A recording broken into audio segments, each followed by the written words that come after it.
जो 23 दिसंबर को यहाँ पर 3 खालिस्तानी आतंकवादियों का एक इनकाउंटर हुआ था, उसकी जो विवेचना चल रही थी उसमें कुछ बहुत ही आश्चर्यजनक तथ्य प्रकाश में आए थे। एक एनआईए का वांटेड अपराधी जो 10 लाख का इनामी अपराधी है, वो कोविड के समय में यहाँ पर आकर रुका। इन्हीं लोगों ने उन्हें कुछ पैसों के लालच में, फर्जी वीज़ा पर बाहर भेजने के लालच में उन्हें अपने घर में रुकवाया उस व्यक्ति को।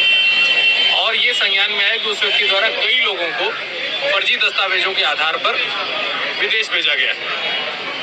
इसी क्रम में जो पूछताछ चल रही थी उसमें ये एक कड़ी जुड़कर सामने आई कि कस्बा पूरनपुर, कस्बा मझौला, कस्बा अमरिया, पीलीभीत और आसपास के जनपद के जो कुछ कस्बे, वहाँ पर कई सारे वीज़ा सेंटर्स जिन्होंने अपने आप को आईलेट सेंटर के नाम पे चलाते हैं, international English language testing system, और ये मार्कशीट की धोखाधड़ी, फर्जी मार्कशीट लगाते हैं उसमें ये जो एक शो मनी का कॉन्सेप्ट होता है कि जो गारंटी मनी दिखानी होती है वो भी दूसरों के खातों का यूज़ करके लगाते हैं। तो एक बहुत बड़ा रैकेट।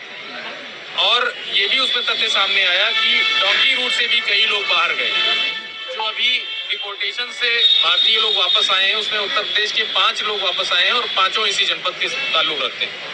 तो इससे ये चीज़ एक स्पष्ट हो गई कि एक बहुत बड़ा रैकेट कार्य कर रहा है और किसी दिन ये भारत की आंतरिक सुरक्षा के लिए बहुत बड़ा खतरा बन सकता है और किसी भी व्यक्ति को यहाँ से बाहर भेजा जा सकता है। इसमें कुछ बातें ये भी सामने आई कि अंतर्राष्ट्रीय जो खालिस्तानी आतंकवादी संगठन है उनके द्वारा यहाँ के लड़कों के खातों का यूज़ करते हुए जो मर्डर और रैंसम मनी है वो भी भेजी गई। ये सारी चीज़ें जब हमारे पास रिकॉर्ड में आई तो हमने इन दस्तावेजों को खंगालना शुरू किया कि कितनी कंप्लेंट्स ऐसे कुछ लोगों के पास आई हैं।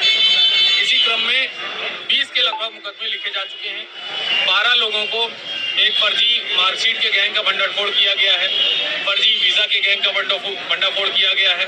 डंकी रूट का जो कबूतरबाजी होती है, जो ये यहाँ से जो इजी वीज़ा कंट्रीज़ हैं उनमें भेज देते हैं, फिर उसके माध्यम से भेजते हुए यूएस बॉर्डर पर वहाँ पर ये क्लेम करते हैं, झूठा क्लेम करते हैं कि भारत देश में उनको खतरा है, जबकि ऐसे कोई खतरे वाली बात नहीं होती। बिल्कुल झूठा क्लेम करके उन फॉरेन कंट्रीज़ को खता बताते हुए उनके वहाँ असाइलम प्राप्त करते हैं। तो ऐसे कई गैंग्स का भंडाफोड़ किया गया है।